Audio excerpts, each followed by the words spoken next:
Thank you for reading on. Now I'd like to share with you 5 speaking rules you need to know. Number 1, you will like it. Don't study too much grammar. What? Yeah, I said it. Don't study too much grammar. Why? Well, think about how you learnt your language when you were a little baby. Okay, you were listening out for words, you were surrounded by a new environment, and you were trying new sounds that you heard. And then you were corrected, and then you tried again, and then you got better, and you improved, and then finally you could speak your language. Well, try it the same way. Don't learn in a grammar book. Don't think, oh, why does that not make sense there? I need to answer this example before I can ever say a sentence. No, give it a go. What's the worst that's going to happen is that you make a mistake, and think about a mistake as a step forward to improving. So try to imitate the way you learn your own language. Grammar has its use, but it's limited. So try to imitate what you hear and see where it gets you. Speaking rule number 2, learn and study phrases. Phrases. Learning lists of vocabulary is outdated. Why? Because you are not applying what you're learning. Try to think of another example. Okay, the first day you go to work. The first day you're at your current job. And how much do you learn in that day compared to what you were training for?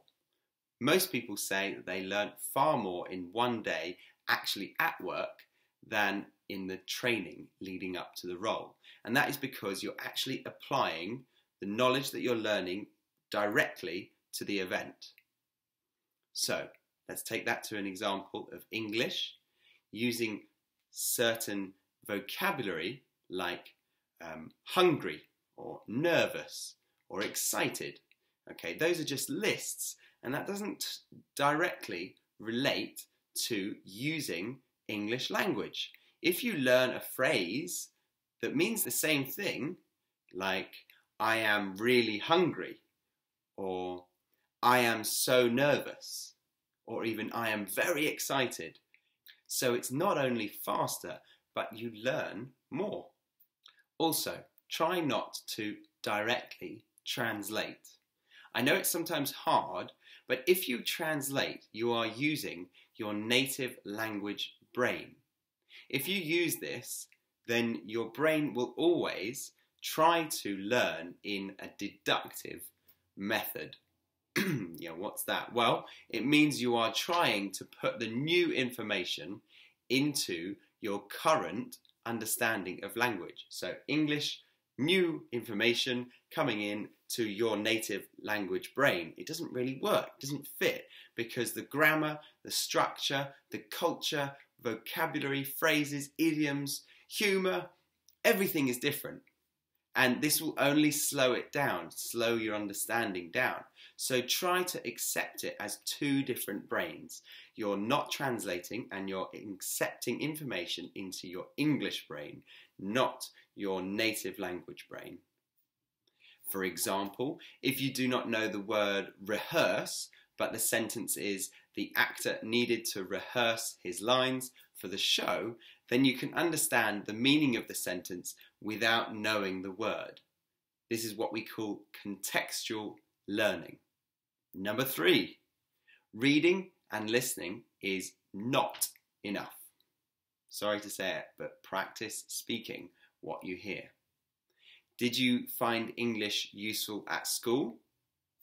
If the answer is no, it's probably because you were not given enough time to be active. And I don't know about you, but I regard fluency as being able to speak.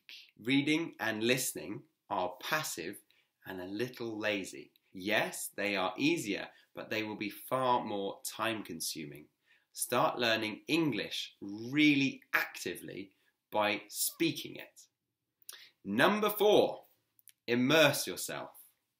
Again, think of how you learned your own language. You were surrounded by it and it rubbed off. do the same. Get totally surrounded by English. If you don't live in an English-speaking country, you can still easily create your own English environment. With today's technology, this is so easy, and the 5-day challenge will help show you how to do that.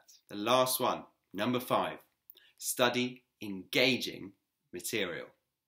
It might be obvious to some people, but motivation is by far the most important factor. Keep engaged and interested by learning real information that is genuinely fascinating.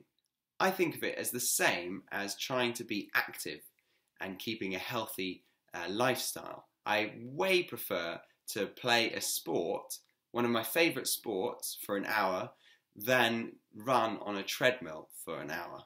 It seems like there's such a huge difference, and it's the motivation that will make me come back to the sport again and again and again because I'm excited by it.